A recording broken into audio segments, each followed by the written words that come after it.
Hey guys, I'm Blade Boquest, and this is the third episode of the Money Mastery series. So today we're going to be talking about manufacturing, crafting, whatever you want to call it. Basically, you invest contribution points into buildings. We're going to have those start making items for us. I'm going to show you how to do it very cheaply, quickly, easily, things that you can do while PvPing, while grinding, just stuff that you can have going on in the background. So in a sense, it's passive income. It does take more management than just having a node system or investment banks like I showed you in the last episode. Which, by the way, if you've not followed along the entire series, that's fine. This is a very good standalone episode, so you can just watch this and learn about crafting. But if you want to learn the entire picture on how to generate wealth, click below. We'll get you started on episode 1. So here we go. Alright guys, here we are with the world map, and let's start by answering the questions on where to craft, and what to craft, and how to craft, right? Those are the big ones, and we can get into the specifics. Well, first off, you should understand that every single city is going to have its own individual opportunities for crafting. So it doesn't mean just pick one city and you're good to go and you can make everything that you want in the game. That is not how it works. For instance, Heidel is the only city that actually has cannons that you can make, which is kind of interesting. So you can manufacture cannons over in Heidel. Calpheon here has a lot of good stuff. It can make furniture tier 5. It can make costume tier 2. This is actually the only place that you can make those second tier costumes. And Altanova, this is where I focused. This is the only place that you can make tier 5 jewelry. So I've actually centered pretty much my entire production around Altanova. I do make a couple things in other cities, but for the most part I am based out of Altanova. My reasoning for it is going to be a little bit different than your reasoning, so you're going to want to pick out a city that works well for you. The reason I'm in Altanova is because I want to move over to Valencia and then have all of my artisan workers and human workers ready to go, and I can just send them over for investment banks and things like that. If you're not in that same position, it doesn't mean Altanova is the best. But this is where I'm centered, and if you can look, all these little spinning wheels here are making items. So this is what a crafting city looks like, basically. Over here we got jewelry. There's that tier 5 that I was telling you about. This is the only tier 5 jewelry in the game. Here we have, this is a refinery, this is an armor crafting guy, this is going to make ship parts, another refinery, this is additional armor, that's steel tartus, here's Grunel, right? This is life clothes. All you have to do is click on it and you can see exactly what's going on. So, the question is, how do you even get started in this? Basically, you need to do quests, which is going to give you contribution points. I have 196 right now. With your contribution points, you can go down to some kind of a building, say you want this, you can see all the different uses. It could be storage, mushroom, workbench, residence, and then you buy it. So you buy it with your contribution point, it takes a couple minutes to convert, and then you are good to go. You're also going to need workers. So to do that, you have to go over here to this little guy. This is the work supervisor. It's a pickaxe on the map, and then you start grabbing some workers. So once you got your workers, you basically assign them to the tasks. But I've noticed that I've left a couple of my beginner audiences in the dust, so there's just the basics. Alright, so now that we're all caught up on where to craft and how to get started crafting, let's go over exactly what to craft. Okay, so that's going to be important, your item selection.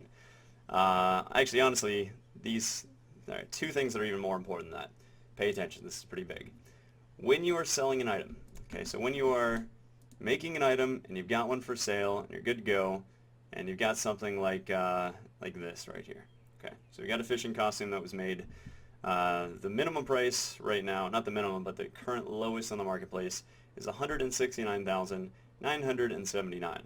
If you're selling this at 1 silver below, it is going to sell at the same speed as if you were selling it at 50 silver below, or 5,000, or 500,000, or whatever it is, depending on the item. Okay, maybe not 500,000 if it's a much bigger item. But when you're making these basic crafting items, don't hit minimum because you're just losing your own profit and you're losing the profit for other crafters. If you go 1 silver below that item, it has to sell. That's the priority system in this game. I know other games, people are merchants and then they look for the lowest item by maybe 10,000, 50,000 or whatever, and they snipe it, they buy it so they can resell it a little bit higher. Since we have 35% tax in this economy, in this game, that is not how this works. So if you are 1 silver below the lowest price, you will be successful in selling yours next. That is important. So if I type fishing, or fish, I guess, so we got this. So that's how you can see the lowest price on the marketplace, beat it by 1. let me tell you, that's very important, not just for my profit or other crafters' profits, but this is important for your profit. Because as soon as we start undercutting each other by a huge amount, you don't make money crafting anymore. And with a video like this, where everybody's going to start making the same items that I'm showing you, you cannot ruin your own profit. It'll stop working in a day. So that is incredibly important to understand. Now let's go over item selection. So this, for example, okay, so this is a maple float. So this actually takes about a half an hour to make, so not a big deal. You want to make sure that you're, I don't know how to press this upon you guys. In many ways, you want to judge your own items. If you make exactly what you see me making, it is going to shoot yourselves in the foot. It really will. You have to know why I'm making it and not drop the bottom out of the markets. But either way, I am making one maple float here. The cost to make this is not too bad. It takes 2 pure lead crystals, right? Those are about 113k each. 2 red crystals, those are 2.5k each. 3 oils of tranquility, those are in the ballpark of 120 to 130,000 each. And then maple timber is, you know, negligible, 100 or 200 silver. So basically, your cost to make this is roughly around, let's see, what is the cost here? Around 620,000, around 620,000, or about that. But if you look at the selling price here, we said maple float, right?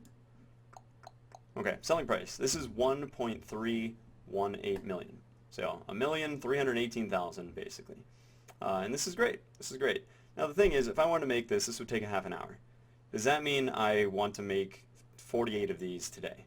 That is not what that means. So another thing you need to do is you need to look for the item and then check its volume being sold. There's 13 on the marketplace right now. 1,300 have been sold since the beginning of this game on Eden. So months, only 1,000 or so have been sold. So if you go over here and you look at urea, you can see that 80,000 of these have been sold. So you're much more likely to be able to manufacture something like this on cooldown, basically repeated the entire day, versus something that has only been sold a few times. So anyway, take this particular item with a grain of salt. I would be, from the cost that I found, I'm going to be making 219,000 profit. That's great. I only wanted to make one. I'm going to sell it, and then once it sells, I'll make another one. So that's a really good strategy. You don't want to overload yourself, but the way you choose your items is you go through the manufacturers right here. I mean, there's so many of them. You got a drop-down menu. You can go over and find whichever type of thing that you want to get interested in. Go to costume mill. We talked about this a little bit earlier. At this particular moment, I'm making trainers' costumes only because I have about 15 of these to sell. But when you look at it, let's see here. Let's get back in. When you look at it, we know the selling price is roughly 170,000, about that. When you actually, I wish I actually had one that was not currently being manufactured. I could show you the ingredients. But essentially, whenever you go into this, just click Manage Crafting, you're going to get all the ingredients down here. And you're going to get the amount of ingredients. So if you have 3 ingredients, you're going to multiply that by 8,100, and then your cost of copper along with your cost of ash, and then you can say, all right, how much is this selling for, and then find out if there's profit. In the case of the fishing costume, it does take 10 flax cloth. It's the top tier flax. So those are selling at about 4,760. So I need 10 of them. So I'm basically in the fishing costume for 47,000 for flax, around 8,000 for powders of time, which actually shows up just from my Node Empire, so I don't have to buy that. The other one is blackstone powder. Now you can make that yourself, things like that, that'll be fine. But essentially, what that means is with my fishing costume, that's going to be making me 110,000 silver. 110,000 silver minus the cost is 32,000 profit. So I have 32,000 profit every single time I'm making one of these, which is quite good. These sell very fast, almost as fast as I can make them. That's the same for almost every costume. So because of that, essentially you can have costume mills going basically 24/7. So they can always be making something. In addition, let me see if I can show you this. I have special workers. Don't know. Okay, good, we found it.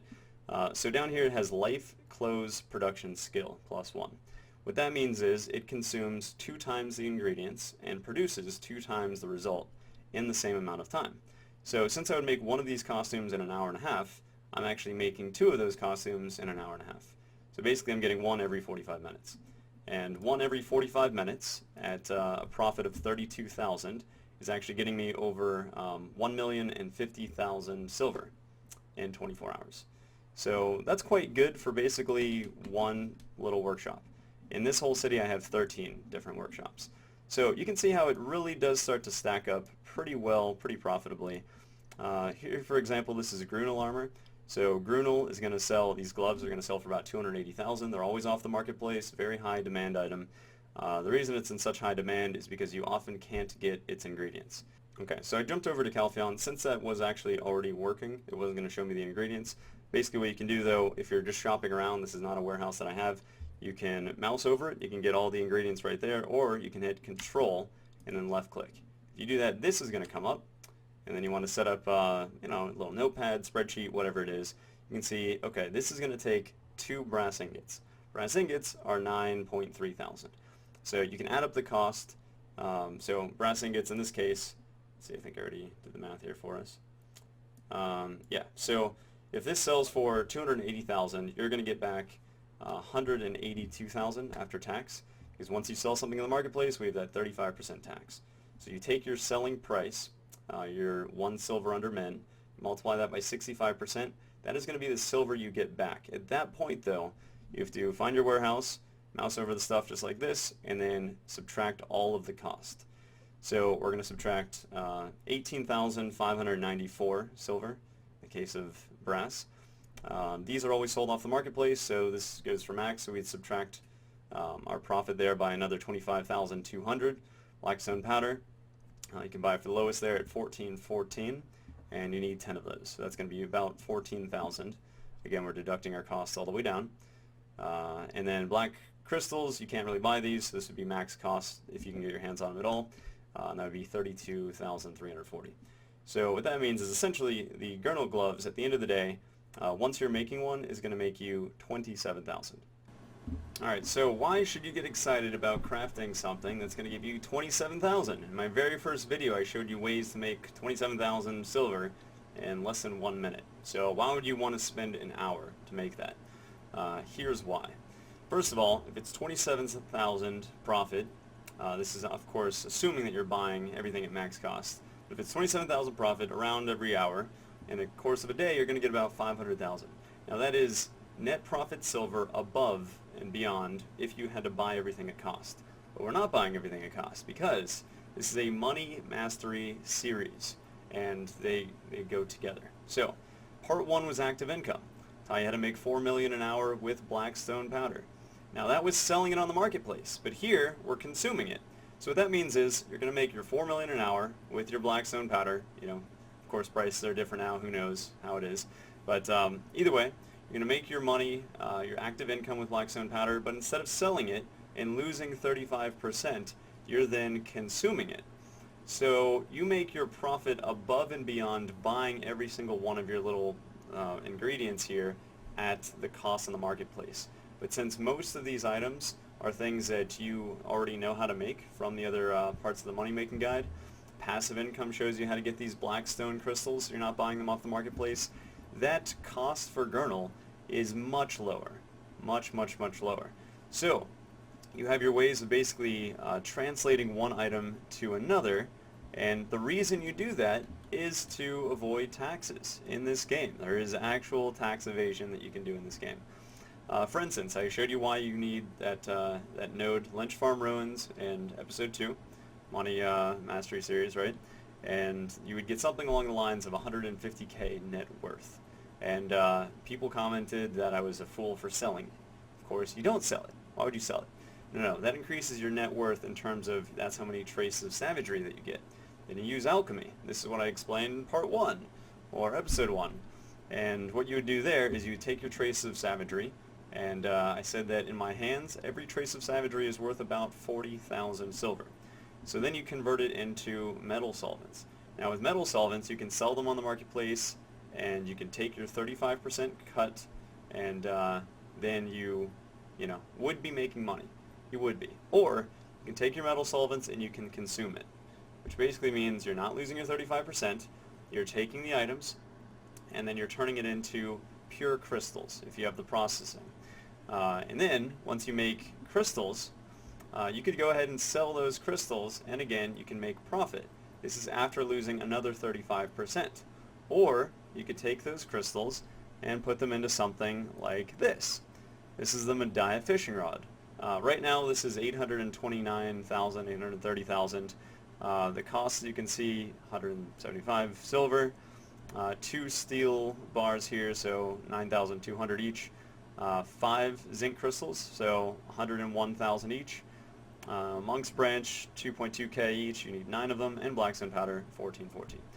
Basically, if you were to buy all of these ingredients and you were to make this and sell it, you would be losing money. However, after the selling price of the Medaya fishing rod, you're going to get very, very close to the actual cost of items. It's going to be below the cost in this particular example with the way the market is right now. But because you're getting very close, think about it. If you made those zinc crystals and then you wanted to sell them on the marketplace and there was profit in it, you would be taking your 35% cut. This is the way that you can basically take from passive nodes, trace of savagery, into metal solvents. You're not getting taxed on the trace of savagery, right?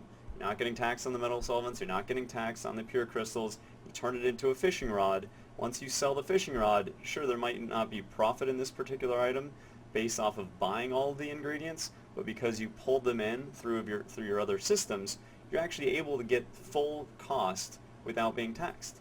And that's the genius behind understanding crafting and how it all should be working in conjunction with, there we go, we'll make 20 of them. That'll be fun. So I made 400 zinc crystals because it was profitable if I just made them and sold them. But now I'm even going to get more of my silver back. So that's one of the major things. The other thing with Grunel armor is that you're not just going to go ahead and get these green ones all the time, right? Keep in mind that you're going to have rare procs. When you make a green item, that's a weapon or a piece of armor, it doesn't always have to stay green. It can actually be blue, has even a rare chance of being legendary or gold. So if it is, then you're in great shape, but I've never seen it.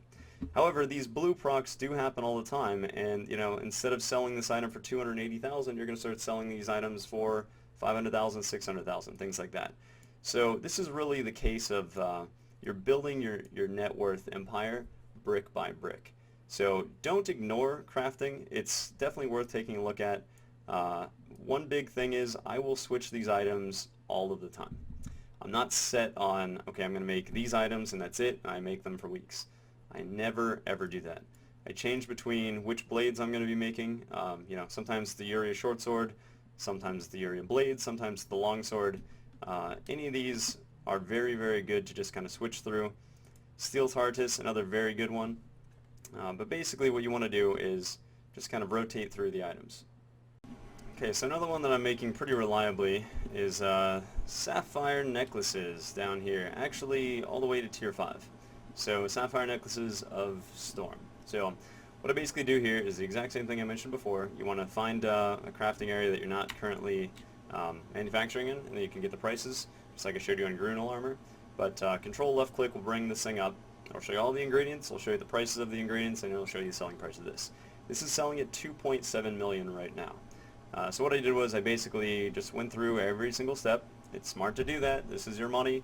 You can copy me, but then eventually things will change and I won't be there to tell you, and then you're going to stop making money and you won't know why. So the reason I chose sapphire is, like I said, looked at the end price, multiply that by 0.65 because you're keeping 65% of the item price after the sale. There are 5 rough sapphires, so you want to reduce your profit by that.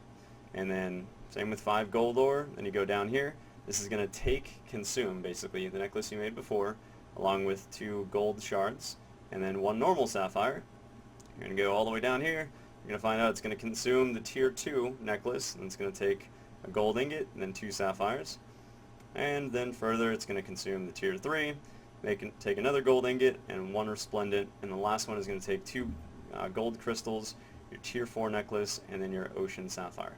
If you add up the cost of all of that, which I did, I found that basically once I make it tier 5, starting at tier 1, I'm going to get a little bit higher than 600,000 profit silver. That's quite good. this price will not stay very long, but I'm going to hold out. If it drops too soon and there's no profit, then you don't sell it. Then you just wait for it to bounce back, and it will. Then you look through and you find your next item. But it looks like this is going to be about 600,000. It takes me anywhere between an hour and an hour and a half per step. So basically 5 to 7 hours, and that's another 600,000. Here I am actually making grade 1, grade 2, and basically grade 1 and grade 2, both weapon and armor kits. I rotate between all of these depending on what profit is. As of right now, profit is pretty much tanking, so I'll probably switch out of this after a little while. Right now, after an hour, I'm making 5,000 profit. It's very little. However, if you consider that I'm making the brass on alts and things like that, brass has been very profitable to manufacture, and that was after including the 35% cut. If you're making your own brass and you're getting your profit, and then you convert it into this, then you're basically making 5,000 profit on top of the ingredients, and you're getting back the 35% you would have lost if you sold the ingredients, because this profit is based off of the current market value of the items. That's really important to know, and that's one of the major keys to manufacturing that people miss. They look at these items and they say, okay, I'm not making much profit, but if you're starting off with your alts and you're making a lot of money, 2, 3, maybe 4 million an hour, manufacturing steel or brass or whatever it is, then you can just convert that to the next step, sell that, and you avoid getting taxed. And this is very important. So that's one of the reasons I'm still making these. I have giant stockpiles of all sorts of items that can get converted into these things. So let's see. That's pretty much the main aspects of it. We've gone over where to get your workers, how to get started, how to choose your city, how to see if it's profitable to pick an item. I would say the last thing is I don't mind leaving these manufacturers not going. So if there's basically something that's not working right now, that's fine with me if there's no profit in it. If there's profit, you obviously want to keep this going 24/7. But say for example, let's look at this. Okay, I'm making Altanova ferry prows. Alright, now the reason I'm making this particular item is because I made a ton of the plywood. I taught you guys how to do it, and the market was completely destroyed. Then I was sitting on hundreds of plywood, and I was like, man, if only I didn't live stream that, maybe the market wouldn't have fallen so badly.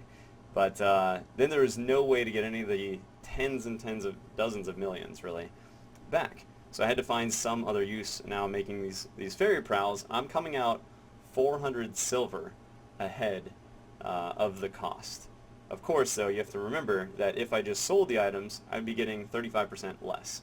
So this is the only way that I'm actually getting my profit back. So I'm just keeping, something like this going. If I run out of these, I'm not going to be making any more for that 400 silver. Screw that. But I got to liquidate my inventory. So you really want to be flexible with your crafting. It can be as active of a game as you want it to be, the whole crafting game, but it can also be very passive. Now when I have workers that are just sitting idle and they're not doing anything, I put them to making fishing boats. Fishing boats are going to take about 160 work orders, and which is roughly 50 hours of work time.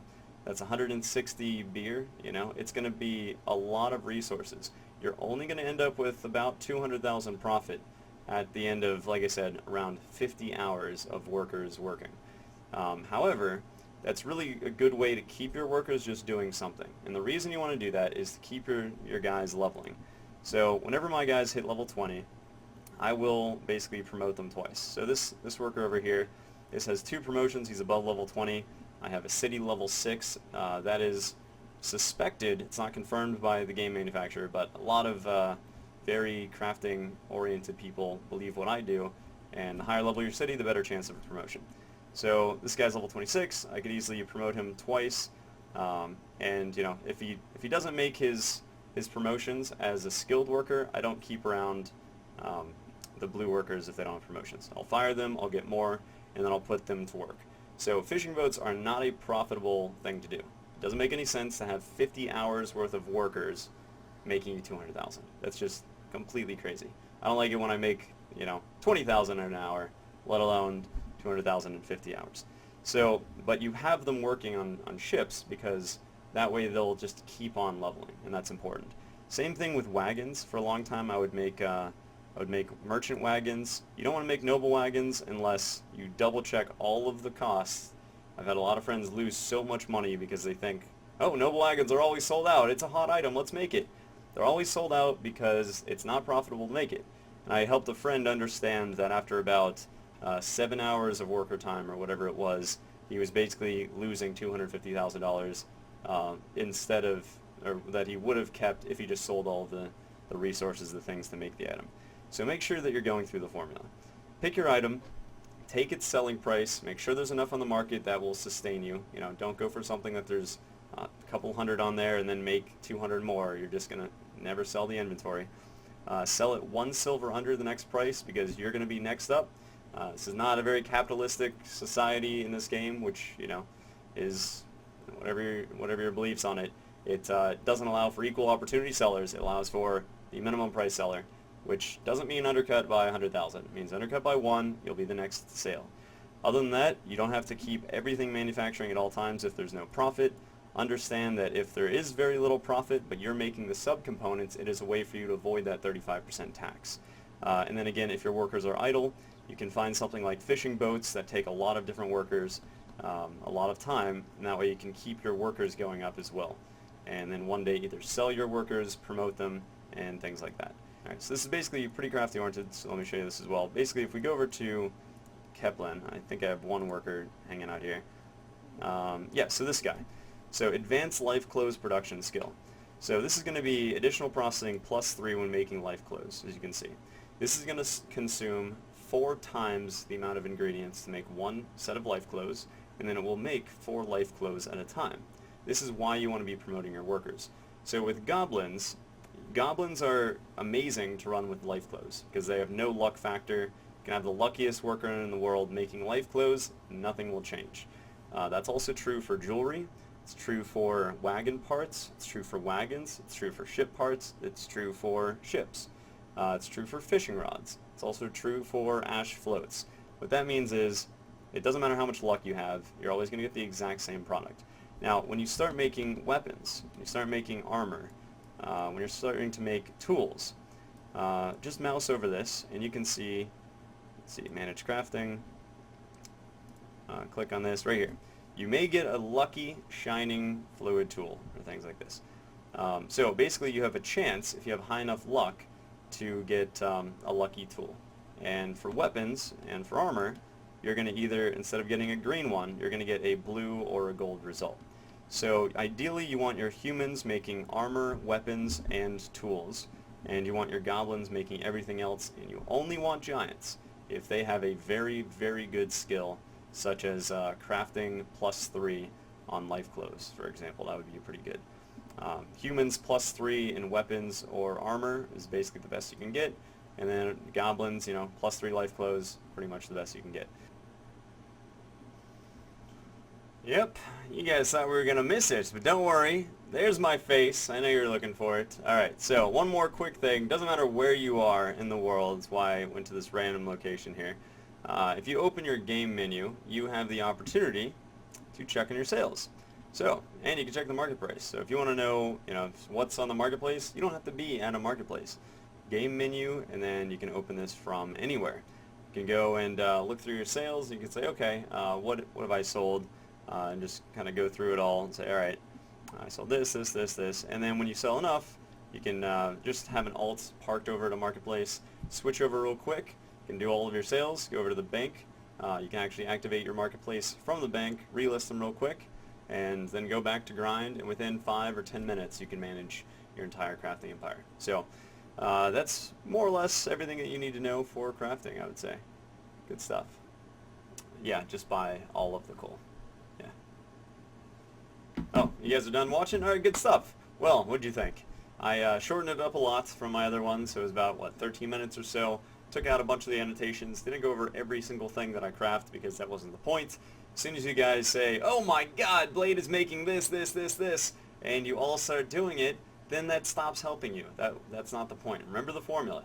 You figure out the price of the item, you'll multiply that by 0.65. That's your sale price. That is the silver you're getting back, I guess after the sale, rather. You deduct all of your costs from that, and then you know if you're making money or not. I think it's a pretty good ballpark to try to get somewhere around 20,000 per hour per craft. And then you do this multiple times, and you keep it running 24/7, and you're in good shape. Remember, you don't need to have something like fishing boats, not ship parts, something like fishing boats, but I love to have it basically so I can put my workers somewhere. So that way they can always stay leveling up, they can always get more promotions, get more skills, be sold for more, and that way I'm not feeling like I'm forced to make something whenever there isn't a lot of profit. But I hope that helped you guys. Let me know what your questions are. Give me some feedback. I'm always looking to improve these guides. Unless you're in the whole camp of no webcam, that would improve it, then watch somebody else, because there's going to be webcams on this one. But either way, that was episode 3, you guys, the manufacturing part of the Money Mastery series. Again, if you just jumped to this one, you probably want to go back and see the first episode, Active Income, 20 ways to make 1 to 3 million an hour, and then of course the Passive Income Guide, which was episode 2. And we got 2 more parts of this, guys, coming out, so should be pretty good. You can ask me questions directly on what I'm manufacturing on the live stream. So twitch.tv/BladeBoquest. I'm always changing the items. That's another reason why I didn't go over every single specific. But you can just ask me there. And other than that, I will see you guys on Eden. Take it easy.